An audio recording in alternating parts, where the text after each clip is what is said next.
नमस्कार मित्रांनो, मी अमर स्पर्धा मित्र चॅनलमध्ये आपलं स्वागत करतो. मित्रांनो, TCS असो, IBPS असो, या परीक्षेअंतर्गत होणाऱ्या ज्या परीक्षा आहेत, या परीक्षेमध्ये इंग्लिश ग्रामर या घटकावरती कशा प्रकारचे प्रश्न विचारले जातात, हे सर्व प्रश्न आपण या टेस्ट सिरीजच्या माध्यमातून घेणार आहोत.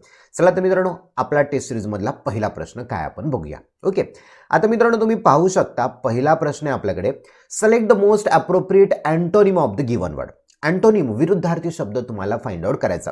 दिलेला वर्ड हा आपल्याकडे अबंडंट. या अबंडंट साठी 4 ऑप्शन आहेत. पहिला येतो सरप्लस, दुसरा आहे तो स्केअर्स, तिसरा येतो ब्रिलियंट, चौथा आहे रिच.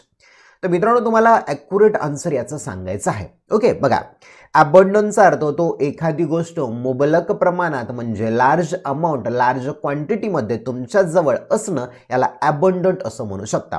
मग एखादी गोष्ट तुमच्याकडे कमतरता असणं, त्याची तुमच्याकडे कमी असणं, त्यासाठी तुम्हाला शब्द फाइंड आउट करायचा जो की अबंडंटचा विरुद्धार्थी असला पाहिजे.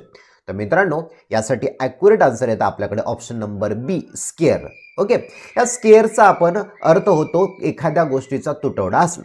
बघूया आपण डिटेलमध्ये एक्सप्लेनेशन. बघा, अबंडंट काय म्हणतो, सर्वात महत्त्वाचे इम्पॉर्टंट वर्ड तुम्हाला तुमच्या डायरीमध्ये राईट डाऊन करायचे. ओके, बघा, abundant existing in very large quantity. Existing अस्तित्वात असणं, लार्ज क्वांटिटी अशी गोष्ट जी तुमच्याकडे मोठ्या प्रमाणामध्ये असणं, त्याला म्हणायचं मुबलक म्हणजे अबंडंट. ओके, त्याचा विरुद्धार्थी शब्द आला स्केअर्स. याचा अर्थ होतो तुटवडा असणं, कमतरता असणं.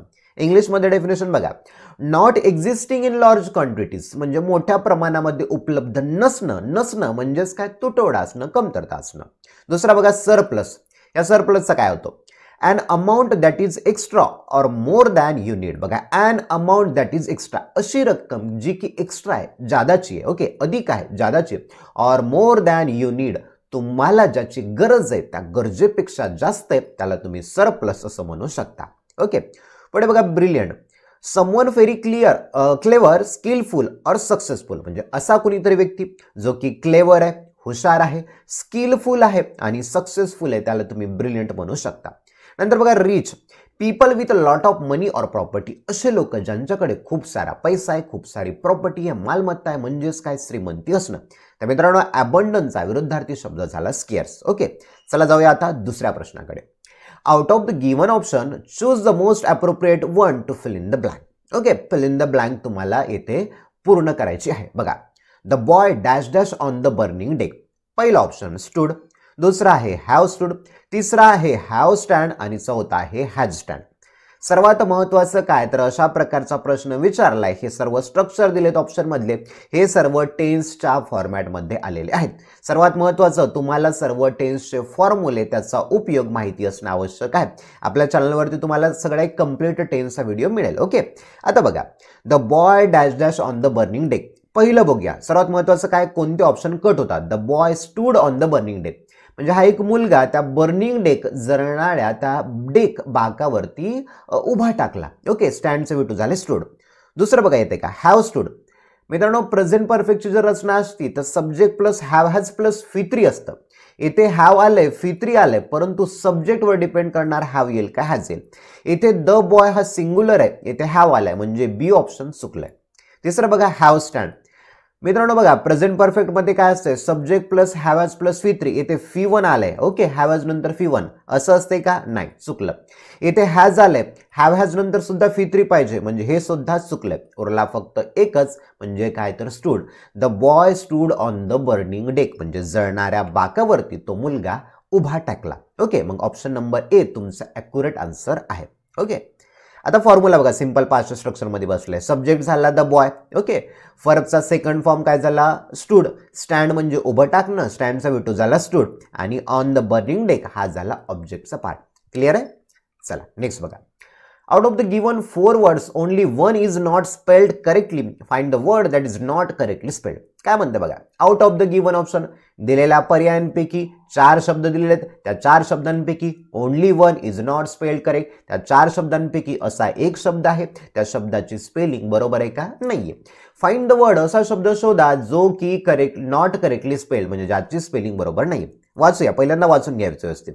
ए ऑप्शन म्हणतो अनाउन्समेंट, दुसरा achievement, C advertisement, D appearance. तर मित्रांनो याचं ॲक्युरेट आन्सर म्हणजे स्पेलिंग चूक असलेला आहे आपल्याकडे ऑप्शन नंबर ए अनाउन्समेंट. इथे AN दिलाय फक्त, त्याची स्पेलिंग इथे करेक्ट स्पेलिंग होती बघा, ANNOUNCEMENT. ओके, इथे CE सुद्धा पाहिजे होता. अनाउन्समेंट. अनाउन्समेंट म्हणजेच काय तर एखाद्या गोष्टीची घोषणा करणं. ओके, तर दुसरा बघा अचिव्हमेंट. अचिव्हमेंटचा अर्थ महत्वाचे इम्पॉर्टंट वर्ड लिहून ठेवा. अचिव्हमेंटचा अर्थ होतो एखादी गोष्ट मेहनतीनं, कष्टानं, परिश्रमानं मिळवणं. परत एकदा बघा, अचिव्हमेंट एखादी गोष्ट परिश्रमानं, मेहनतीनं मिळवणं याला म्हणायचं अचिव्हमेंट. ओके, ॲडव्हर्टाइजमेंट जाहिरात. अपिअरन्स म्हणजे एखादी व्यक्ती दिसणं त्याला म्हणायचं अपिअरन्स. तुमचा देखावा, तुमचा पेहराव त्याला अपिअरन्स असं म्हणायचं, जशी ती गोष्ट दिसते तशी. ओके, चला पुढचा बघा. The question below consists of a set of label sentence. बघा, the question below consists of a set of label sentence म्हणजे PQR हे असलेला एक लेबल सेंटेन्सचा तुम्हाला सेट दिला. These sentences when properly sequenced from a coherent paragraph. Okay, select the most logical order of sentence from among the option. आता प्रश्न काय म्हणते व्यवस्थितपणे बघायचं बघा. These sentences हे तुम्हाला वाक्य दिलेलं when properly sequenced from a coherent paragraph. कोहरंट म्हणजे संदिग्ध, म्हणजेच काय, हा जो पॅराग्राफ आहे ना तुम्हाला, हा खालीवरी दिलाय, सिक्वेन्सने दिलाय का नाही, तर तुम्हाला याची सिक्वेन्स लावायची जी की या ऑप्शन मध्ये असणार आहे. म्हणजे PQR असेल, B म्हणतो QPR असेल, C म्हणतो RQP असेल आणि D म्हणतो RPQ असेल. ओके, आता काय आहे नेमकं आपण बघूया. सर्वात महत्वाचं सगळे सेंटेन्स वाचून घ्या. बघा, P काय म्हणतो, the boy had a collection of beautiful marble.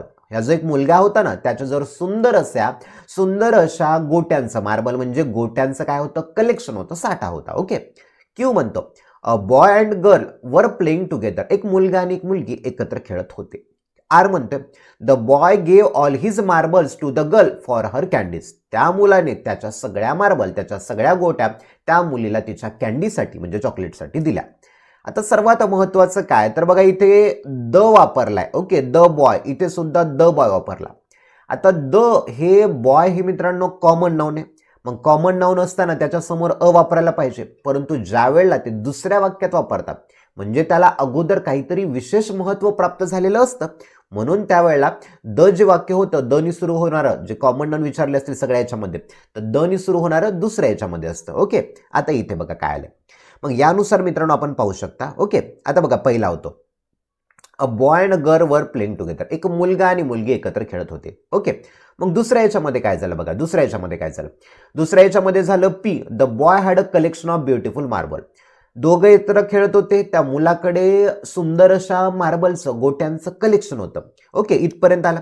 मग नंतर या मार्बलला जोडून असणारा शब्द आला इथे मार्बल. मग काय झालं बघा, the boy gave all his marble. बघा, हिज मार्बल म्हणजे हॅड त्याच्याजवळ होतं, मग त्याच्याजवळ असणाऱ्या सर्व मार्बल त्याने गोट्या त्या कुणाला दिल्या, त्या मुलीला दिल्या तिच्या कॅन्डीसाठी. मग सुरुवात होते बघा, पहिलं सेंटेन्स येतं क्यू नुसार, दुसरं येतं पी नुसार आणि नंतर शेवटचं येतं आर नुसार. म्हणजे तुमचा ऑप्शन नंबर बी हा ॲक्युरेट आहे. ओके, अशी सिक्वेन्स लावायची. चला आता पाहूया मित्रांनो question number 5. Okay, select the most appropriate synonym of the given word. Synonym समानार्थी शब्द तुम्हाला फाइंड आउट करायचा आहे. वर्ड आहे आपल्याकडे रिव्हील. रिव्हीलचा अर्थ होतो एखादी गोष्ट उघड करणं.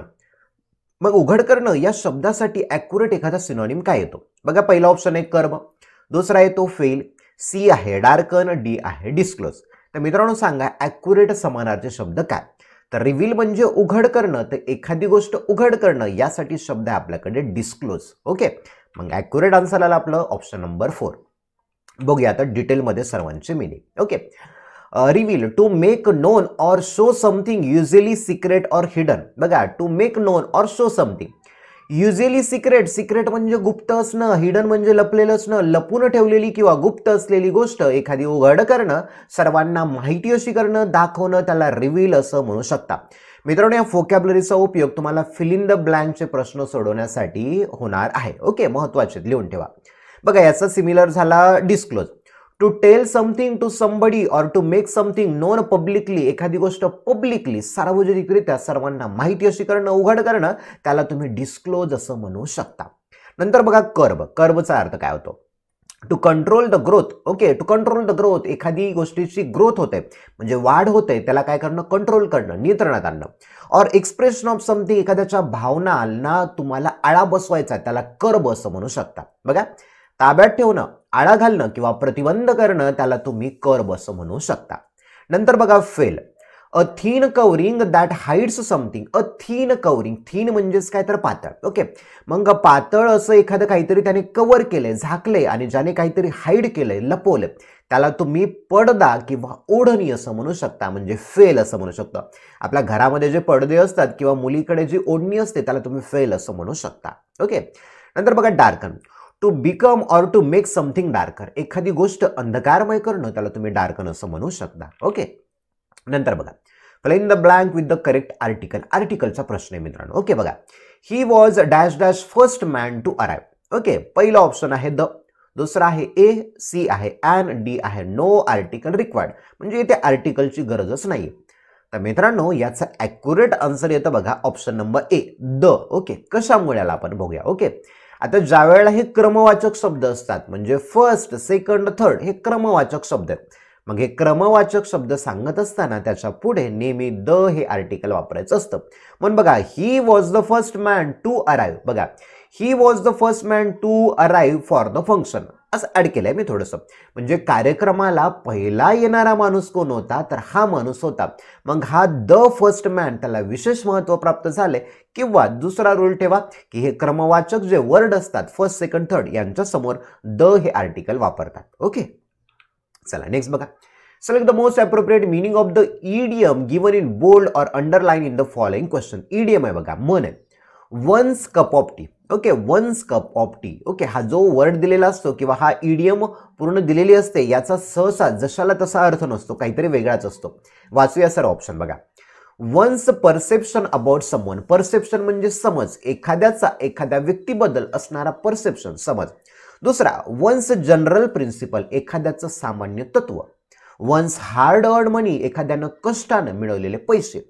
Once chosen or preferred thing, एखाद्याने निवडलेली एखादी गोष्ट. तर मित्रांनो वन्स कप ऑफ टीचा अर्थ होतो ऑप्शन नंबर डी, म्हणजे एखाद्याने निवडलेली किंवा स्वतःच्या इच्छेने आवडीने केलेली गोष्ट. ओके, आता एक्झाम्पल बघा. आता writing stories and poems is my cup of T. बघा रायटिंग स्टोरीज, गोष्टी लिहिणं आणि कविता लिहिणं हा माझा कप ऑफ टी आहे, म्हणजेच काय तर माझं आवडतं काम आहे. मग वन्स चूजन, स्वतः एखाद्याने चूजन केलंय, ठरवलंय किंवा प्रेफर्ड, पसंती दर्शवलेली जी गोष्ट असते त्याला तुम्ही वन्स कप ऑफ टी असं म्हणू शकता. ओके, नंतर बघा 8 number. In the following question some part of the sentence may have error. खाली प्रश्न दिलाय त्याच्या पार्टमध्ये एरर असू शकते. Find out which part of the sentence as an error. असा पार्ट शोधा ज्याच्यामध्ये एरर आहे. And select the appropriate option आणि तंतोतंत पर्याय निवडा. If a sentence is free from error select no error. जर वाक्यामध्ये कुठलीही एरर नसेल तर वाक्याच्या ऑप्शनला नो एरर आहे त्याला तुम्ही क्लिक करू शकता. बघा, if you visit my home again I definitely help you. हा प्रश्न आहे. If you visit my home again I definitely help you. यासाठी पहिलं आहे होम अगेन आय, याच्यामध्ये एरर आहे का बघायचं. दुसरा आहे no error, B no error वाला. ओके, सी म्हणतो डेफिनेटली हेल्प यू आणि डी आहे इफ यू विजिट माय. तर मित्रांनो याचं ॲक्युरेट आन्सर आहे option number C, definitely help you. बघा रूल काय म्हणतो बघा, जेव्हा तुम्हाला एखादं वाक्य इफने करायचं, मग इफ जर तर सांगतो, मग इफने जोडलेलं वाक्य जर सिंपल प्रेझेंटमध्ये असेल, म्हणजे subject plus V1 plus object या फॉर्मॅटमध्ये असेल तर त्याला जोडून येणारं वाक्य सिंपल फ्युचरच्या फॉर्मॅटमध्ये असतं, म्हणजे subject plus shall will plus V1 plus object या फॉर्मॅटमध्ये असतं. बघा, if you visit my home again, if झालं. ओके, मग सब्जेक्ट झाला यू, विजिट झाला V1, माय होम झाला ऑब्जेक्ट. म्हणजे काय तर सिंपल प्रेझेंटची रचना आहे. If you visit my home again, जर तू माझ्या घराला परत भेट देतो. ओके, मग पुढचं वाक्य सिंपल फ्युचरचं, मग वाक्य कसं असतं आलं पाहिजे, I will definitely help you. इथे ईडीची गरज नव्हती. ओके, इथे ईडीची गरज नव्हती, I will definitely help you असं पाहिजे होतं. म्हणून ऑप्शन नंबर सी इथे हेल्प हा V2 वापरला, हे चुकलेलं आहे. ओके, पुढे बघा. Out of the given option, choose the one which is the correct indirect speech of the sentence given below. Okay, बघा indirect speech. Okay, direct indirect speech मधला हा प्रश्न आहे. बघा, Sameer said I am very busy now. Sameer said I am very busy now. 4 option आहेत. Sameer said that he was very busy then. Sameer said that he was very busy now. Sameer said that he were being very busy then. D म्हणतो Sameer says that he is very busy now. आता मित्रांनो सर्वात महत्त्वाचं काय तर याच्यामध्ये बघा पहिला आहे आता रूल काय म्हणतो बघा, समीर सेड ऐकणारा असेल ओके तर त्याच्यामध्ये बदल होतो, टोल्ड वगैरे एटसेट्रा. ऐकणारा नसेल तर जशाला तसं राहतं आणि कंजक्शन म्हणून दॅट वापरायचं असतं. म्हणून समीर सेड सगळ्यामध्ये सेम आहे ओके. इथे दॅट पण वापरले, सेम झालं ओके. नंतर काय, जो बोलणारा वाक्य असतो त्याच्यामध्ये बदल करायचा असतो okay. I am very busy. Sameer म्हणाला की मी बिझी आहे, म्हणजे समीर म्हणाला की तो बिझी होता ओके. मग नॉर्मली बघा कट होणारे वाक्य कसे होतात, तो बिझी होता, मग ही झालं इथे, हा कट झाला. ही नंतर वर असते का प्लुरल, नाही, म्हणजे हा कट झाला, म्हणजे सी आणि डी कट झाला. नंतर बघा ही वॉज व्हेरी बिझी, इथपर्यंत ठीक आहे. नंतर असे काही शब्द असतात ज्याच्यामध्ये बदल होत असते बघा. नावचं काय होते बदल, तर देन मध्ये होते. नावचं नाव राहते का, नाही. म्हणजे ऑप्शन नंबर ए तुमचं बरोबर आहे. पहिल्यांदा ट्रिक वापरायची, कट कसे करायचे ऑप्शन ओके. आता बघा थोडेसे रूल. पहिला रूल काय वापरला याच्यामध्ये, नावचं काय केले मी, देन केले ओके. नावचं काय झालं इथे, देन आले. महत्वाचे छोटे छोटे ट्रिक बघायचे ओके. दुसरा रूल काय म्हणतो, वाक्याचा टेन्स बदला. सिंपल प्रेझेंट असेल तर simple past okay. I am very busy, simple present, normal pairs in present मधला आले, मग याला तुम्ही सिंपल पास्ट मध्ये करू शकता ओके. आणि नंतर बदल काय म्हणतो बघा, ऐकणारा असल्यास. आता मी ते बघा, समीर सेड मोहन, जर असं असलं समीर मोहनला म्हणाला, जर मोहन ऐकणारा असता तर या सेडचं काय बदल झाला असतं, इथे टोल्ड असतं, मग टोल्ड दॅट झालं असतं. सेड टू जर असलं असतं तर टोल्ड दॅट असतं. से असेल तर टेल झालं असतं, सेज असेल तर टेल्स झालं असतं ओके. या पद्धतीने सेज असेल तर टेल झालं असतं, या पद्धतीने झालं असतं ओके. आता दुसरं बघा, ऐकणारा नसल्यास समीर सेड, समीर म्हणाला, ऐकणारा कुणी आहे का, नाहीये, मग सेडचं सेडच राहिलं, म्हणून इथे बघा मी सेडचं सेड घेतलेलं आहे ओके. सेचं से राहतं, सेजचं सेज राहतं. क्लिअर आहे ओके. पुढे बघा, select the most appropriate synonym of the word given in brackets to fill in the blank. बघा सिनोनिम फाइंड आउट करायचा, अशा प्रकारचा एक सेंटेन्स विचारतात आणि हा जो दिलेला वर्ड आहे त्या वर्डचा तुम्हाला सिमिलर फाइंड आउट करायचा. मोरोस हा शब्द दिलाय, थोडासा अवघड वाटतो परंतु टेन्शन नाही घ्यायचं. पूर्णपणे सेंटेन्स बघायचा आणि सेंटेन्सनुसार ठरवायचं की त्या शब्दाचा मोरसचा अर्थ काय असू शकतो ओके. बघा आता, she was quite dash okay. Morose, when she came to know that she had not scored well in mathematics test. बघा she was quite म्हणजे ती शांत होती ओके. when जेव्हा she came to know तिच्या लक्षात आलं किंवा तिला माहिती झालं, she had not scored well in mathematics test गणितामध्ये झालेल्या परीक्षेमध्ये तिचा स्कोअर चांगला आलेला नाहीये असं जेव्हा तिच्या लक्षात आलं तेव्हा ती मोरस झाली. मग बघा वाक्य निगेटिव्ह आहे. जेव्हा एखाद्या व्यक्तीला कळतं की माझा स्कोअर चांगला आलेला नाहीये म्हणजे अर्थातच तो व्यक्ती दुःखी झालेला असतो. मग दुःखी असणं असा काहीतरी मोरसचा अर्थ असू शकतो. मग बघा पहिला ए ऑप्शन दिला, चिरफुल उत्साही असू शकतं का, नाही. डिप्रेस्ड तणावामध्ये जाऊ शकतं, असू शकतं हा ओके. सी डिलिशियस जेवणाबद्दल चविष्ट काय का, नाही. अँग्री रागात येतो का, नाही ओके. स्वतःवरती कसं रागात येईल, मग ऑप्शन नंबर बी डिप्रेस हा ॲक्युरेट तुमचा आन्सर आहे. बघा शी वॉज क्वाईट डिप्रेस म्हणजे इथे पुटअप करून बघायचा ॲक्युरेट जमतोय का नाही. बघा शी वॉज क्वाईट डिप्रेस, ती थोडीशी डिप्रेस तणावाखाली होती okay. when she came to know that she had not scored well in mathematics test. मग सेंटेन्समध्ये ॲक्युरेट बसते म्हणून तुमचं ऑप्शन नंबर बी हे करेक्ट झालेलं आहे ओके. आता बाकी शब्दांचा अर्थ बघा, cheerful, feeling happy, showing that you are happy. Feeling happy आनंदी, आनंददायक भावना असणं त्याला चीरफुल असं म्हणू शकता. डिप्रेस्ड व्हेरी अनहॅपी, खूप दुःखी असणं. Often for a long period of time, दीर्घकाळ कालावधीसाठी एखादा व्यक्ती दुःखी आहे त्याला म्हणायचं depress. Delicious extremely pleasing to the sense of taste, sense of taste एखाद्या चवीबद्दल स्वादिष्ट असणं एखादा पदार्थ त्याला डिलिशियस असं म्हणू शकता. अँग्री बघा, फिलिंग ऑर शोईंग अँगर म्हणजे रागात आलेला, रागीट, त्याला तुम्ही अँग्री बनवू शकता ओके. पुढे बघा, select the segment that contains a spelling error in the given sentence. If there is a no error, select no error. स्पेलिंगचा प्रॉब्लेम ओके. पूर्ण सेंटेन्स वाचूया काय बघा. The telephone has long served as a source of suspense and possibility in function. ते वाक्यामध्ये स्पेलिंगमध्ये काहीतरी आहे. वाचूया option काय म्हणतो, नो एरर, एरर नाही म्हणतो कशामध्ये. दुसरं बघा, and possibility in function, possibility बरोबर आहे स्पेलिंग. फिक्शन पॉसिबिलिटी शक्यता बरोबर आहे स्पेलिंग. फिक्शन म्हणजे कादंबरी ओके बरोबर आहे स्पेलिंग. द टेलिफोन, टेलिफोनची बरोबर आहे. लॉंग बरोबर आहे. सर्ड बरोबर आहे ओके. बघा सोर्स बरोबर आहे. SUSPEN पाहिजे, सी नाही पाहिजे, म्हणजेच काय ऑप्शन नंबर डी ओके. येथे सस्पेन्सची स्पेलिंग चुकीची आहे. या प्रश्नाचा अर्थ माहिती असो नसो, अर्थ काय असतो काही घेणं देणं नाहीये ओके. फक्त स्पेलिंग चेक करणं महत्वाचं आहे. सोपा प्रश्न असतो. पुढे बघा, select the option that expresses the given sentence in passive voice okay. Passive व्हॉइसचं वाक्य ओके. ॲक्टिव्हचं पॅसिव्ह करायचं बघा. Madam Padma is directing our annual play this year. बघा, madam Padma is directing our annual play this year. यासाठी option आहेत. पहिला, our annual play is being directed by madam Padma this year. B, our annual play is directing madam Padma this year. C म्हणतो our annual play has been directing by madam Padma this year. D म्हणतो our annual play will be directed by madam Padma this year. आता मित्रांनो, याचं बघायचं आपल्याला सर्वात महत्त्वाचं, हे ॲक्टिव्हचं पॅसिव्ह करत असताना काही महत्त्वाचे फॉर्म्युले असतात. त्या फॉर्म्युल्याचा वापर करून तुम्हाला ॲक्टिव्हचं पॅसिव्ह करता येऊ शकतं. तर मित्रांनो बघा, याच्यामध्ये कट होणारे कसे कसे. ओके, आता वाक्य आहे प्रेझेंट कंटिन्युअस. पहिल्यांदा टेन्स ओळखायचा आणि मग फॉर्म्युला येतो. बघा, मॅडम पद्मा सब्जेक्ट झाला, सब्जेक्ट नंतर ॲमिजार पैकी ई झालाय, डायरेक्टला ING. Subject plus am is are, verb plus ING. Okay, verb झाला हा मॅडम पद्मा सब्जेक्ट झाला आणि आवर अॅन्युअल प्ले हा झाला ऑब्जेक्टचा पार्ट. ओके, मग subject plus am is are, verb plus ING हा प्रेझेंट कंटिन्युअसचा झाला.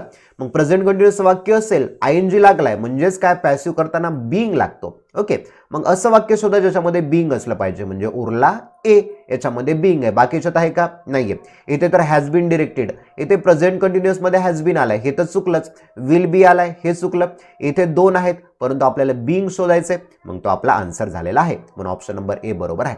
बघा फॉर्म्युला ॲक्टिव्ह व्हॉइसचा, subject plus am is are, verb plus ING plus object. इथे क्लिक झालं, सब्जेक्ट झाला मॅडम पद्मा. ओके, जोडतो मी इथं मॅडम पद्मा सब्जेक्ट. फॉर्म्युलानुसार ई झाले, इथे फर्ब आहे डायरेक्ट, याला आयएनजी लागलाय. Okay, object our annual day. Active व्हॉइसचं वाक्य झालं. पॅसिव्ह करताना सुरुवातीला काय घ्यायचं, ऑब्जेक्ट. मग आवर अॅन्युअल डे हा इथे बघा, आवर अॅन्युअल डे हा झाला, मी ऑब्जेक्टचा पार्ट इथे घेतला. आवर अॅन्युअल डे याच्यानुसार मी काय घेतलं, इथे इज घेतले. ओके, सिंग्युलर असल्यामुळे इज घ्यायचं. ओके, एक अॅन्युअल डे असल्यामुळे इज घेतलं. नंतर काय म्हणतो, रूल बीइंग घ्या. ओके, आले का इथे, बीइंग घेतलं बघा. नंतर फर्बचा तिसरा फॉर्म करा म्हणतो, डिरेक्टचा तिसरा फॉर्म काय झाला, डिरेक्ट. ओके, आला का इथे, डिरेक्ट. ओके, नंतर घेतला मी बाय. ओके, आणि नंतर मग सब्जेक्टला कन्वर्ट केलं, मग मॅडम पद्मा आणि दिस इयर. ओके, हे महत्वाचा रूल आहे. नंतर बघा, out of the given option choose the one which is the correct तुम्हाला ऑप्शन फाइंड आउट करायचा. ओके, बघा, we dash dash in Pune since 2000. मित्रांनो, टेन्सवर जे प्रश्न विचारतात ना, त्यामध्ये महत्वाचे असणारे वाक्यामध्ये काही वर्ड येतात. ओके, त्रिकालबाधित सत्य असेल, नेहमी घडणारी घटना असेल, सिंपल प्रेझेंट असेल तिथं ऑलवेज येतं, ऑफन येतं, फ्रिक्वेंटली येतं. ओके, कंटिन्युअस ॲक्शन असेल तर तिथे नाव येतं, है की नाही, now I am speaking, now I am talking etcetera. Okay, now she he is playing असे वाक्य येतात.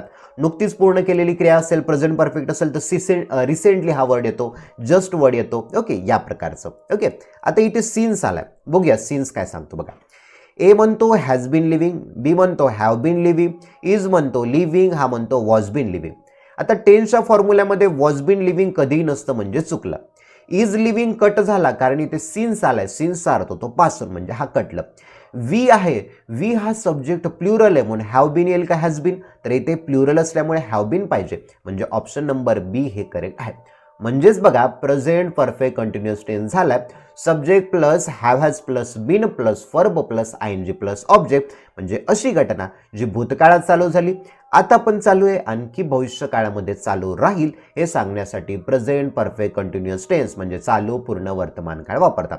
बघा, मग असं झालं, we have been living in Pune since 2000. 2000 पासून आम्ही पुण्यामध्ये राहत आलेलो आहोत.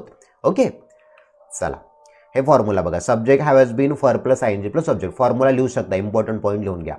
नंतर बघा, फिल इन द ब्लँक दो करेक्ट आर्टिकल. आर्टिकल तुम्हाला शोधायचं. बघा, Everest is dash dash highest peak in the world. काहीतरी शब्द असे असतात जे तुम्हाला ॲक्युरेट सांगतात. बघा, ऑप्शन ए दिलाय अ घ्या, दुसरा दिलाय ॲन घ्या, तिसरा दिलाय द घ्या आणि म्हणतो नो आर्टिकल. ओके, तर मित्रांनो ॲक्युरेट आन्सर आहे आपल्याकडे ऑप्शन नंबर सी, द वापरले. कशामुळे बघा, आता डिग्रीचे 3 फॉर्म येतात. पहिला पॉझिटिव्ह डिग्री, दुसरा कंपॅरेटिव्ह डिग्री, तिसरा सुपरलेटिव्ह डिग्री. ओके, इथे बघा, हाय हा पॉझिटिव्ह डिग्री, कंपॅरेटिव्हमध्ये हायर आणि सुपरलेटिव्हमध्ये हायेस्ट, म्हणजे इथे हायेस्ट हा आपला ESD लागलाय, सुपरलेटिव्ह डिग्री. मग रूल हा म्हणतो की सुपरलेटिव्ह डिग्री असेल तर सुपरलेटिव्ह डिग्री समोर तुम्हाला नेहमी द हे आर्टिकल वापरावं लागतं. म्हणून इथे Everest is the highest peak in the world, option number C तुमचं बरोबर आहे. ओके, पुढे बघा, question number 15. Select the most appropriate meaning of the given idiom. इडियमचा तुम्हाला मीनिंग फाइंड आउट करायचा आहे. Okay, poke one's nose, idiom याचा मीनिंग काय होतो. पहिलं बघा, not be careful about one's health, स्वतःच्या आरोग्याबद्दल काळजी न घेणं. दुसरा, इंटरफेअर ऑर मेडल. इंटरफेअर म्हणजेच काय तर लुडबुड करणं, मध्यस्थी करणं. मेडलचा आपण अर्थ समजतो. मेडल म्हणजे एखाद्या गोष्टीमध्ये लुडबुड करणं, मध्यस्थी करणं. बघा इथे वन्स नोज, पोक वन्स नोज, यावर ऑप्शन नंबर बी तुमचा आन्सर आहे. ओके. सी बघा, डू अनहायजेनिक थिंग्स म्हणजे अस्वच्छतेच्या अशा गोष्टी करणं. डी म्हणतो टीज ऑर इरिटेट, टीज म्हणजेच चिडवणं, इरिटेट म्हणजे छळणं. तर मित्रांनो, पोक वन्स नोज याचा ॲक्युरेट आन्सर येतो आपल्याकडे option number B, interfere or meddle, एखाद्या गोष्टीमध्ये लुडबुड करणं, मध्यस्थी करणं. मित्रांनो, तुम्ही पाहू शकता एक पॅसेज दिलेला आहे. या पॅसेजवरती काही प्रश्न विचारण्यात आलेले आहेत आणि ते तुम्हाला सर्व प्रश्न दिलेल्या ऑप्शनचा, दिलेल्या पर्यायाचा वापर करून सोडवायचे. बघू आता पॅसेजवर आधारित प्रश्न कशा पद्धतीने विचारतात. मित्रांनो, सर्वप्रथम पाहूया आपण पॅसेज रीड करूया, त्याला व्यवस्थितपणे अंडरस्टँड करूया आणि मग दिलेल्या प्रश्नांचा आन्सर लिहूया. बघा क्वेश्चन काय म्हणतो. Read the given passage and answer the following questions.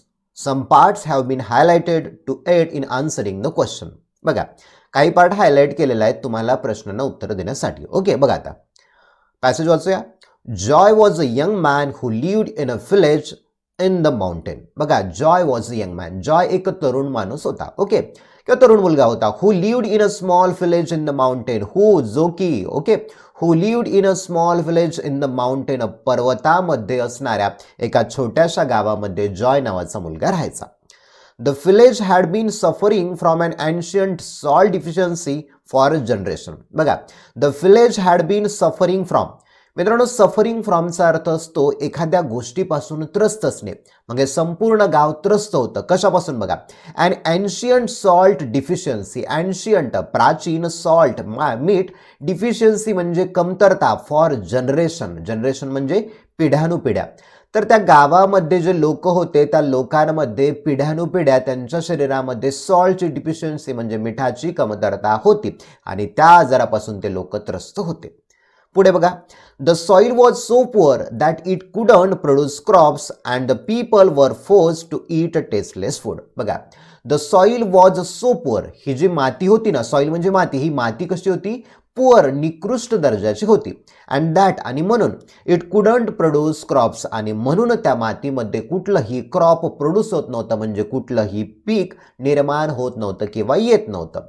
And the people were force to eat tasteless food, आणि याच कारणामुळे लोकांना फोर्स केलं जायचं कशासाठी? तर टेस्टलेस फूड म्हणजे बेचव असं अन्न खाण्यासाठी लोकांना फोर्स प्रवृत्त केलं जायचं. They were also weak and sickly and many of them died young. बघा, they were also weak, आणि त्यामुळे ते लोक वीक होते म्हणजे कमकुवत होते, सिकली रोगीट होते, आजारी असायचे. And many of them died young, आणि त्यापैकी असंख्य असे मुलं तरुणपणीच मृत्यू पावलेले होते.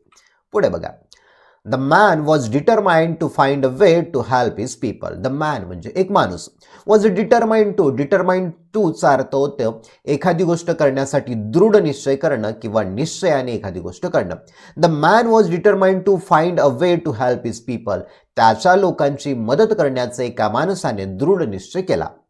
ही travelled far and wide seeking out knowledge about salt and how to produce it. बघा, he traveled far and wide. मित्रांनो, फार अँड वाईडचा अर्थ होतो दूरवर, मग दूरवर त्याने प्रवास केला. सिकिंग आउट नॉलेज, सिक आउट म्हणजेच काय? तर एखाद्या गोष्टीचा, ज्ञानाचा शोध घेणे. मग seeking out knowledge about salt, मग मिठाचा, ओके, मिठाबद्दल असणाऱ्या ज्ञानाचा त्याने शोध घ्यायला त्याने सुरुवात केली. अँड, आणि हाऊ टू प्रोड्यूस इट, आणि ते मीठ कसं प्रोड्यूस करायचं, निर्माण करायचं, याचा त्याने शोध घेण्यासाठी प्रवास केला. He met with wise men and scholars and he studied ancient texts. बघा, he met with wise men, met भेटला, he met with wise men, wise म्हणजे काय? तर ज्ञानी, तो ज्ञानी अशा माणसांना भेटला. अँड स्कॉलर म्हणजे विद्वान लोकांना सुद्धा भेटला. And he studied ancient text, एन्शियंटचा अर्थ होतो प्राचीन, टेक्स्ट म्हणजे साहित्य. ओके, मग त्या माणसाने प्राचीन अशा साहित्याचा अभ्यास केला. He even travel to distant lands Fear he learned about the salt mines of other countries. बघा, he even traveled to distant land, दूरवरच्या भागांवरती किंवा दूरवरच्या प्रदेशावरती त्याने प्रवास केला. Fear, जेथे he learned about, तो शिकला, the salt mines of other culture, विविध कल्चरमध्ये, संस्कृतीमध्ये असणाऱ्या ज्या सॉल्ट माइन आहेत, मिठाच्या खाणी आहेत, त्या मिठाच्या खाणी कशा प्रोड्यूस होतात याचा त्याने अभ्यास केला किंवा त्याने ते पाहिलं. ओके, आफ्टर मेनी इयर्स म्हणजे अनेक वर्षानंतर Joy finally return to his village with the knowledge he had sought. बघा, आफ्टर मेनी इयर्स म्हणजे अनेक वर्षानंतर Joy finally return to his village म्हणजे अंतिमतः जॉय त्याच्या गावाकडे परतला. विथ द नॉलेज म्हणजे त्याने ज्ञान मिळवलेलं होतं. ही हॅड सॉट त्याने जेवढं काही ज्ञान मिळवलेलं होतं त्या ज्ञानाला घेऊन तो अंतिमतः अनेक वर्षानंतर त्याच्या गावाला पोहोचला. He told the people of his village about salt and how it could help them. बघा, he told the people of his village त्याने त्याच्या गावातील लोकांना सांगितलं about salt मिठाबद्दल सांगितलं and how it could help them आणि ते ज्ञान किंवा ते मीठ त्यांना कसं उपयोगी पडू शकतं याबद्दल त्या माणसाने त्याच्या लोकांना सांगितलं. He also told them about the salt mines he had seen in other land. बघा, He also told them about salt mines. त्याने सॉल्ट माइन ज्या मिठाच्या खाणी आहेत ज्या की त्याने अदर लँडला म्हणजे दुसऱ्या भूमीवरती दुसऱ्या प्रदेशावरती त्याने ज्या पाहिल्या होत्या त्या सॉल्ट माइन बद्दल त्या व्यक्तीने त्याच्या गावातील लोकांना सांगितलं.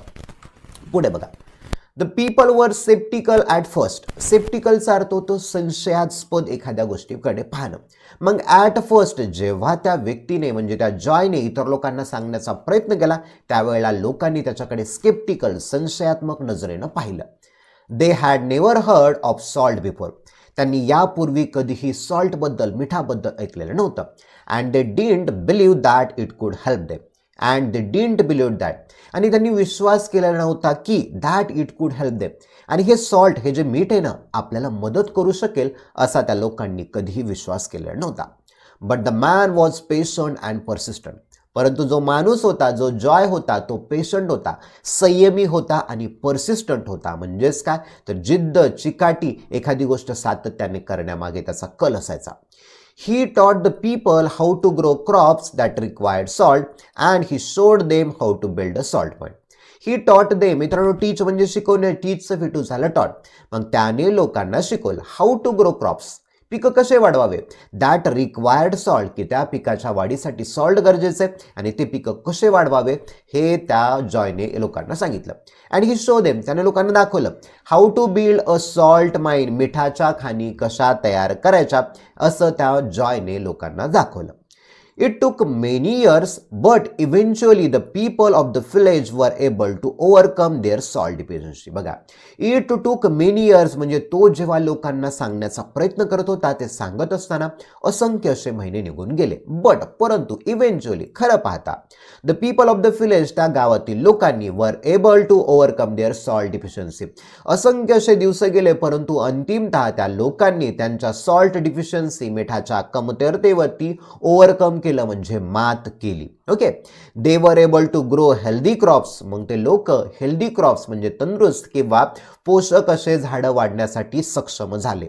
And they were no longer weak and sickly आणि इथून पुढे ते लोक वीक म्हणजे अशक्त आणि सिकली आजारी सुद्धा पडले नाही. Joy was hailed as a hero and he is still remembered today as the man who saved his village. बघा, म्हणून Joy was held as a hero. मित्रांनो हेल्ड ॲजचा अर्थ होतो गौरवलं जाणं. मग या जॉयला एक हिरो म्हणून एक योद्धा म्हणून गौरवण्यात आलं.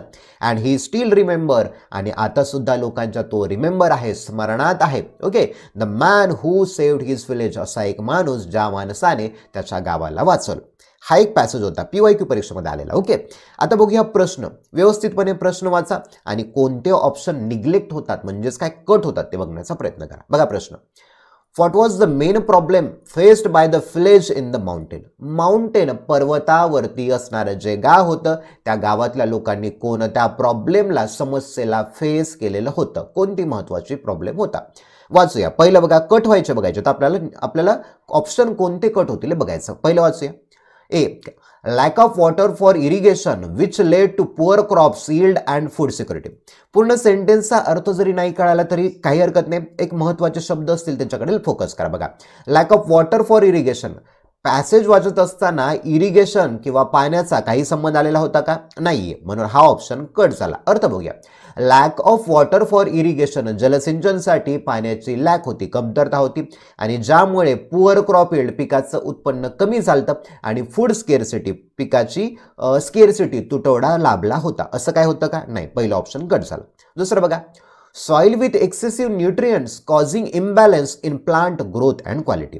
सॉइल विथ एक्सेसिव्ह न्यूट्रिएंट्स अशी माती होती ज्याच्यामध्ये एक्सेसिव्ह न्यूट्रिएंट म्हणजे जादा प्रमाणामध्ये न्यूट्रिएंट होते. असं काय पॅसेजमध्ये होतं का? नाही. म्हणजे हा सुद्धा कट झाला. बघा, सॉइल विथ एक्सेसिव्ह न्यूट्रिएंट अशी माती ज्यामध्ये जादा प्रमाणामध्ये न्यूट्रिएंट पोषक घटक होते, कॉझिंग आणि त्या कारणामुळे imbalances in plant growth and quality, त्यामुळे त्या प्लांटच्या ग्रोथमध्ये, वाढीमध्ये, क्वालिटीमध्ये इम्बॅलन्सेस म्हणजेच काय तर असमतोलपणा निर्माण झाला. असं काय होतं का? नाही. चला कट झाला. तिसरं बघा, ancient salt deficiency that had plagued the village for generation affecting both crops and health. आता बघा, इथे महत्त्वाचा वर्ड पॅसेजमध्ये होता एन्शियंट सॉल्ट डिफिशियन्सी, म्हणजे हा तुमचा ऑप्शन असू शकतो. तरी सुद्धा पुढचे ऑप्शन बघायचे. बघा, एन्शियंट सॉल्ट डिफिशियन्सी महत्त्वाची असणारी प्राचीन प्रकारची अशी मिठाची कमतरता, that had plague village for generation, ज्या की गावाला पिढ्यानुपिढ्या जनरेशन पिढ्यानुपिढ्यापासून लोकांना एक छळ करण्यात आलेला होता किंवा त्यांच्यामध्ये कमतरता आलेली होती. अफेक्टिंग आणि त्याचा परिणाम बोथ क्रॉप्स अँड हेल्थ, त्याचा परिणाम लोकांच्या क्रॉपवरती, पिकावरती आणि हेल्थवरती झाला. आहे का ऑप्शन? आहे. चला ओके, सी आहे. आता पुढचं पण वाचूया. Overpopulation putting and strain on available resources and causing malnutrition. Over पॉप्युलेशनचा काही होतं का याच्यामध्ये? नाही. ओके. लोकसंख्या वाढ होती का काही? नाही. ओके. किंवा मालन्यूट्रिशन कुपोषणच काय होतं का? नाही. म्हणजे हा कटला. ओके. ई बघा, एक्सेसिव्ह रेनफॉल, जोराचा पाऊस पडला. एक्सेसिव्ह म्हणजे मोठ्या प्रमाणामध्ये जादाचा पाऊस पडणं. Leading to soil erosion and difficulty in convection, जोराचा पाऊस पडला त्यामुळे सॉइल इरोशन, मातीचं धूप झालं. आहे का? नाही. तर मित्रांनो, तुमचा ऑप्शन आहे ऑप्शन नंबर सी हा तुमचा ॲक्युरेट. मग महत्त्वाचा मेन प्रॉब्लेम काय होता? तर एन्शियंट सॉल्ट डिफिशियन्सी होता. ओके. पुढे बघा, how did Joy attempt to solve the village problem. बघा, how did Joy attempt to solve the village problem. गावकऱ्यांची समस्या सोडवण्यासाठी जॉयने कोणचे अटेम्प्ट केले, प्रयत्न केले किंवा काय केलं? बघा, आता पहिलं हे, by building a dam for water supply to enhance agriculture productivity. Agriculture productivity, शेतीचं उत्पन्न वाढवण्यासाठी त्यानं डॅम बांधले. डॅम, धरण बांधले का? नाही. म्हणजे पहिला चूक झाला. दुसरा, by importing crops from other villages to address food shortage. Food shortage, अन्नाची कमतरता भागवण्यासाठी त्याने इम्पोर्ट केलं क्रॉप, पिकांना इम्पोर्ट केलं म्हणजे दुसऱ्या राज्यातून किंवा दुसऱ्या गावामधून आयात केलं. हे आहे का? नाही. चूक झालं. सी बघा, by teaching the villagers to mine for gold as an alternative source of wealth. Alternative source of wealth, संपत्ती, वेल्थ म्हणजे संपत्ती, संपत्ती मिळवण्याचा दुसरा मार्ग म्हणजेच काय तर माइन फॉर गोल्ड, सोन्याची खाण आपण निर्माण करूया. काय होतं का? नाही. म्हणजे चूक. D, by seeking knowledge about salt and its production to combat the salt deficiencies. बघा, by seeking knowledge about salt, मिठाच्या ज्ञानाबद्दल त्यांनी लोकांना सांगितलं. इट्स प्रोडक्शन, त्या मिठाचं प्रोडक्शन कसं करावं आणि त्यामुळे आपण कम्बॅट करू शकू, लढा देऊ शकतो. कशाला? Salt deficiency issue. आपल्या गावामध्ये असणाऱ्या मिठाच्या कमतरतेला आपण तोंड कसं देऊ आणि सॉल्टच्या खाणी कसं निर्माण करायचं हे त्याने सांगितलं. म्हणजे हे ऑप्शन आपलं डी बरोबर आहे. ओके. ई वाचूया. By introducing advance medical treatment to improve villagers health. Medical ट्रीटमेंटचा काही होता का? नाहीये. म्हणजे हा रॉंग झाला. तर उत्तर आहे मित्रांनो आपलं ऑप्शन नंबर डी. ओके. पुढे बघा, how did the villagers initially react to Joy's knowledge about salt. बघा, how did the villagers initially react. Villager, गावकऱ्यांनी सुरुवातीला, इनिशियली म्हणजे सुरुवातीला, रिॲक्ट केलं to Joy's knowledge about salt. त्या जॉयचं, त्या मिठाबद्दल असणाऱ्या ज्ञानाचं ऐकून लोकांनी त्याला कसं रिॲक्ट केलं? पहिलं ऑप्शन वाचूया. दे वर एक्साइटेड, उत्साहित झाले का ते? नाही. And immediately started implementing his ideas to elevate their struggle. बघा, ते उत्साहित होते आणि लगेच त्यांनी त्या जॉयने सांगितलेल्या ज्या आयडिया होत्या, कल्पना होत्या, त्या लगेच इम्प्लिमेंट, अंमलबजावणी केली. कशासाठी? दिअर स्ट्रगल, त्यांचा संघर्ष एलिव्हेट, कमी करण्यासाठी लगेच इम्प्लिमेंटेशन केलं का? नाही. म्हणजे पहिला ऑप्शन चूक झाला. दुसरा, they were skeptical and didn't believe salt could be a solution to their long standing problem. बघा, they were skeptical म्हणजे ते संशयास्पद होते किंवा त्यांच्या मनामध्ये शंका होती, होतं पॅसेजमध्ये होतं. and didn't believe आणि त्यांनी विश्वास केला नाहीये की salt could be a solution to their long standing problem. म्हणजे दीर्घकाळ चालत असणाऱ्या समस्येवरती ते मीठ हा त्यांचा तोडगा असेल असं त्यांनी विश्वास केला का? नाही. तर सुरुवातीला लोक संशयास्पद होते म्हणजे असं त्यांनी रिॲक्ट केलं. म्हणजे बी ऑप्शन तुमचं आहे. सी वाचूया. द वेलकम हिम, त्यांनी त्याचं स्वागत केलं ॲज अ हिरो म्हणून, without any doubt grateful for his effort. लगेच त्यांनी त्याचं स्वागत केलं का आलेला नाही, म्हणजे हाच चुकला. पुढे बघा, दे इग्नोर्ड हिज ॲडवाइस, त्याच्या बोलण्याकडे त्यांनी इग्नोर्ड केलं. And continue with the traditional practices, पारंपरिक, ट्रॅडिशनल म्हणजे पारंपरिक ज्या प्रॅक्टिसेस किंवा पारंपरिक पद्धतीने जसं जगायचं तसं त्यांनी चालू ठेवलं का नाही. ओके, म्हणजे डी कट झाला. They thought he was a magician and feared the potential consequences of knowledge. They thought he was a magician. त्यांना असं वाटलं की तो जादूगार आहे. जादूगारचा काही संबंध आहे का नाहीये, म्हणजे काय झालं, चूक झालं. तर आपला आन्सर आहे ऑप्शन नंबर बी. म्हणजेच काय तर they were sceptical and didn't believe salt could be a solution to their long standing problem. म्हणजे ते सेप्टिकल होते, संशयास्पद होते, शंका होते की हे त्यांच्या समस्येवरचं कारण असू शकत नाही. ओके, पुढे बघा. What did Joy teach the villagers to do in order to improve their situation? बघा, What did Joy teach the villager? जॉयने लोकांना काय टीच केलं म्हणजे शिकवलं. To do in order to improve their situation, त्यांची परिस्थिती बदलण्यासाठी जॉयने लोकांना काय शिकवलं. पहिलं, how to build better houses using local material and technique. Local material टेक्निकचा वापर करून बिल्ड बेटर हाऊसेस, चांगले घरं कसे बांधायचे, सांगलं का नाही, म्हणजे कट झालं. दुसरं, how to mine for precious stone to bring in additional income for the village. गावाला ॲडिशनल इन्कम मिळावं, जादीचा लोकांना काय मिळावं, इन्कम किंवा पैसे कमवण्याचे स्रोत मिळावं, त्यासाठी त्यांनी प्रिशियस स्टोन म्हणजेच काय तर मौल्यवान असे जे दगड होते किंवा सोनं असेल, चांदी असेल एटसेट्रा, त्याच्या माईनबद्दल सांगितलं का नाही. So how to grow crops, पिकं कसे वाढवावे, दॅट रिक्वायर्ड सॉल्ट, की ते पीक वाढवण्यासाठी सॉल्टची गरज आहे. दज addressing the salt deficiency issue. आणि मग सॉल्ट डिफिशियन्सी इश्यू म्हणजेच काय तर मिठाच्या कमतरतेचा जो इश्यू आहे, मुद्दा आहे, त्यावरती ॲड्रेस, तोडगा काढावं, याबद्दल त्याने लोकांना शिकवलं. मग हे सी तुमचं आहे. ओके, चला पुढचं पण डी बघूया. How to perform ancient ritual for good luck and improved agriculture income. बघा, how to perform ancient ritual म्हणजे प्राचीन काळात ज्या असणाऱ्या रिच्युअल म्हणजे प्रथा असायच्या, त्या शेतीसाठी कशा आपण सुधारता येतील असं काय सांगितलं का नाही, म्हणजे चूक. How to raise livestock in the mountain to diversify their food resources. How to raise livestock, livestock म्हणजे काय तर गुरढोरं, तर पर्वतावरती असणारे गुरढोरं कसे वाढवावे किंवा त्यांना त्यांचं फूड सोर्सेस कसं वाढवावं याबद्दल काय होता का नाही, म्हणजे हाच चुकला. तर उरला आपला फक्त मित्रांनो सी. ओके, म्हणजे काय सांगितलं त्यांना, how to grow crops that required salt, पिकं कसे वाढवावेत आणि त्या पिकाच्या वाढीसाठी सॉल्टची गरज असेल. ओके, पुढे बघा. How did the village change after implementing Joy's knowledge. बघा, how did the village change, गाव कसं बदललं ज्यावेळेला जॉयच्या नॉलेजचं लोकांनी इम्प्लिमेंटेशन केलं, अंमलबजावणी केली, तेव्हा गाव कसं बदललं. ए बघा, the people became weaker and sicker due to the increased salt consumption. बघा, इन्क्रीज्ड सॉल्ट कन्झ्युम, वाढलेलं सॉल्ट कन्झ्युम करून म्हणजेच काय तर खाऊन लोक वीकर बनले, अशक्त बनले आणि आजारी बनले. होतं का काही नाही, म्हणजे चुकलं. दुसरं, the villager starting fighting over the salt resources causing complete. लोकांनी सॉल्टवरती, मिठावरती भांडणं करायला चालू केली. होतं का नाही, चुकलं.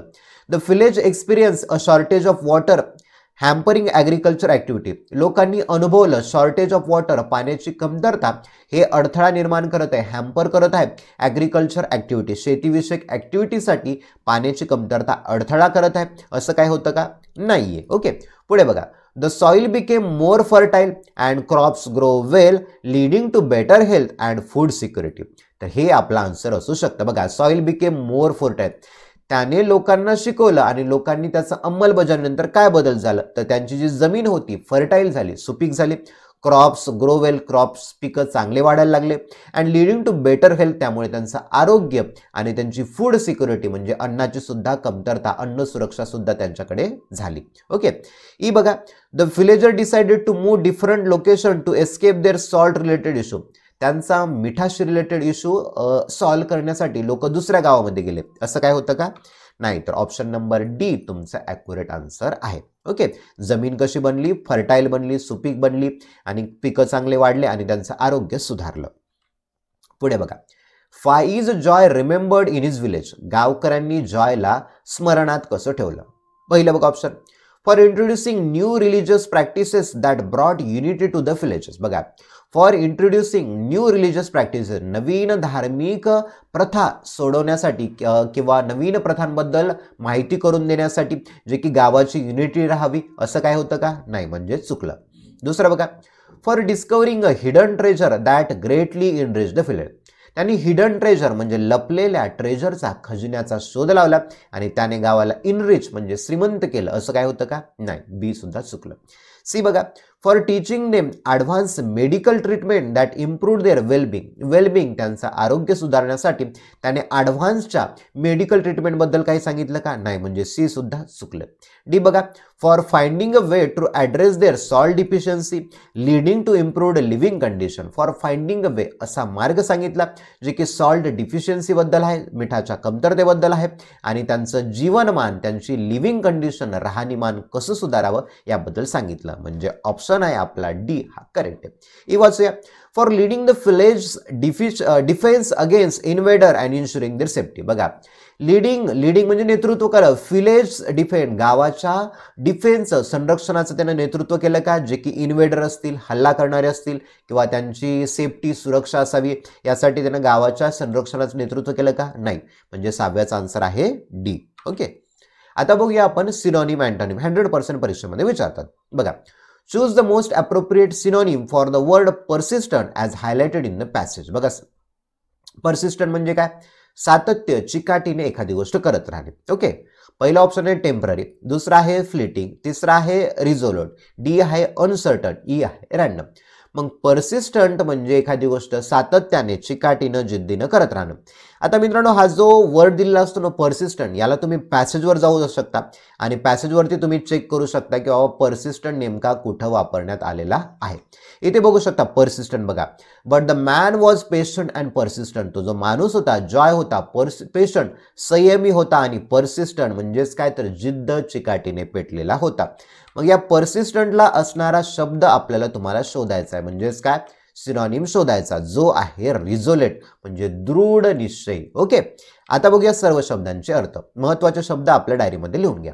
बघा, टेम्पररीचा अर्थ होतो लास्टिंग. ओके, एल राहिलं होतं. लास्टिंग फॉर शॉर्ट टाइम म्हणजेच काय तर दीर्घ, अगदी शॉर्ट टाइम म्हणजेच काय तर अगदी थोडा वेळ टिकणारा. नॉट परमनंट, कायमस्वरूपी नसणारा. म्हणजेच बघा, थोडा वेळ टिकणारा, कायमचा नसणारा, तात्पुरता, तत्कालिक, त्याला म्हणायचं टेम्पररी. दुसरा बघा, flitting, lasting for a very short time, अगदी थोड्या वेळासाठी टिकणारा म्हणजे क्षणभंगूर. मग टेम्पररी आणि फ्लिटिंग दोघे एकमेकांचे सिनोनिम होऊ शकतात. रिझोलेट बघा, having or showing great determination. बघा, having or showing great determination म्हणजेच काय तर एखादी गोष्ट खूप निर्धाराने करणं, मोठा निर्धार करणारा, दृढ निश्चय, निग्रही, ठाम. तर एक होतं का आपल्याला? रिझोलेट होतं आपलं, म्हणजे आन्सर रिझोलेट होतं. ओके, अनसर्टन बघा, नॉट शुअर, खात्री नाहीये, नॉट एबल टू डिसाइड म्हणजे ठरवू न शकणारा किंवा खात्री किंवा निश्चित असलेला, अनिश्चित, निर्णय घेऊ न शकणारा, डळमळी, त्याला अनसर्टन असं म्हणायचं. रॅन्डम बघा, चूजन बाय चान्स, योगायोगाने एखादी गोष्ट निवडणं, त्याला रॅन्डम म्हणू शकता. पुढचं बघा, सिमिलर वर्ड शोधायचा तुम्हाला. ओके, शब्द आहे ओव्हरकम. ओव्हरकम म्हणजे काय? एखाद्या गोष्टीवरती मात करणे. पॅसेजवरती जाऊ शकता तुम्ही, ओव्हरकम शब्द पाहू शकता. बघा, एखाद्या गोष्टीवरती मात करणे. ऑप्शन ए आहे सिलेंडर, दुसरा आहे कॉम्प्लिकेट, सी आहे मेंटेन, डी आहे रिट्रीट, ई आहे कॉन्कर. ओके, तर एखाद्या गोष्टीवरती मात करणे म्हणजे विजय मिळवणे, यासाठी ऑप्शन आहे आपल्याकडे ई, कॉन्कर. ओके, बघा, सरेंडरचा अर्थ होतो शरणागती. Okay, to give somebody something to somebody else, एखाद्याला एखादी व्यक्ती किंवा गोष्ट देणे, त्याला म्हणायचं सरेंडर. दुसरं बघा, कॉम्प्लिकेट, गुंतागुंतीचा. मेंटेन म्हणतो to make something continue at the same level, standard, etcetera. Okay, मग विशिष्ट पातळीवर, गुणवत्तेवर एखादी गोष्ट राहील असं करणं, त्याची गुणवत्ता टिकून ठेवणं किंवा राखणं, त्याला तुम्ही मेंटेन म्हणू शकता. रिट्रीट बघा, टू मूव्ह बॅकवर्ड, मागे सरकणे. To go to safe or private place, एका सुरक्षित ठिकाणी जाणं, त्याला रिट्रीट असं म्हणतो. म्हणजे मागे हटणे, सुरक्षित किंवा एकांत असलेल्या स्थळी जाणं, माघार घेणं, त्याला रिट्रीट म्हणायचं. कॉन्कर हा आपला सिनोनिम होता बघा. To take control of a country or city, एखाद्या देशावरती, शहरावरती कंट्रोल, नियंत्रण मिळवणं. अँड इट्स पीपल, लोकांवरती सुद्धा, बाय फोर्स, कसं बळजबरीनं, शस्त्राचा वापर करून, एस्पेशली इन वॉर, त्याला म्हणायचं कब्जा करणे किंवा जिंकून घेणं. 9वा बघा, अँटोनिम, विरुद्धार्थी शब्द फाइंड आउट करायचा आहे. वर्ड हा आपल्याकडे स्केप्टिकल. स्केप्टिकलचा अर्थ होतो संशयास्पद किंवा शंका असलेला. पहिलं ऑप्शन आहे कॉशस, दुसरं आहे ट्रस्टी, तिसरं आहे डाऊटफुल, डी आहे हेजिटंट, ई आहे ॲप्रिसिएन्सिव्ह. तर मित्रांनो, शंका घेणं याच्या विरुद्ध आहे एखाद्या व्यक्तीवर गोष्टीवर विश्वास ठेवणं. मग ऑप्शन नंबर बी येतं ट्रस्टिंग. ओके, आता पाहूया बघितलं. कॉशसचा अर्थ होतो great care. Okay, because of possible danger, म्हणजे शक्य अशा धोक्यापासून टाळण्यासाठी एखादी घेतलेली काळजी, त्याला म्हणायचं कॉशस. ओके, म्हणजे धोका टाळण्यासाठी घेतलेली काळजी, खबरदारी, सावधगिरी. ओके, ट्रस्टिंग बघा, believing that other people are good, sincere, honest etcetera. बघा, बिलिव्हिंग विश्वास ठेवणं that other people are good, इतर लोक जे गुड आहेत, चांगले आहेत, सिन्सिअर आहेत, प्रामाणिकपणे आहेत, ओके, ऑनेस्ट सुद्धा आहेत, तर त्यांच्यावरती विश्वास ठेवणं. मराठीत बघा, इतरांच्या चांगुलपणावर, सरळपणावर, प्रामाणिकपणावर वगैरे विश्वास टाकणारा त्याला ट्रस्टिंग. ओके, मग स्केप्टिकलचा विरुद्धार्थी ट्रस्टिंग.